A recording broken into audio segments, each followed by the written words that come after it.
Hello दोस्तों, नमस्कार। ये पेट्रोल डिज़ायर का गियर बॉक्स है। हम इसके अंदर जो प्रॉब्लम आ रही है, इसमें एक तो 4 नंबर की इसमें समस्या है। 4 नंबर गियर को फेंक रही है। दूसरा ये है कि ये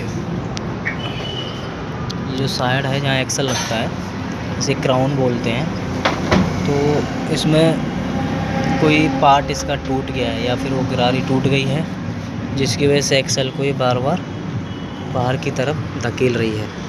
तो अभी हम क्या करने वाले हैं, हमने इसका पूरा गियर बॉक्स खोला। देखिए, सामान है, ये सामान है, ये खुला हुआ है। हम इसका पूरा काउंटर यानी ये गुच्छा निकालेंगे, ये गिरारियाँ बाहर निकाल के तब ये इसे यहाँ रिपेयर करेंगे। इसमें गियर को भी देखेंगे, चौथे नंबर का गियर जो क्या समस्या कर रहा है ना, ये जो ये बाहर निकल के आ रहा है, मतलब गियर को फेंक देती है बाहर की तरफ। तो अभी हम इसे निकालने वाले हैं बाहर।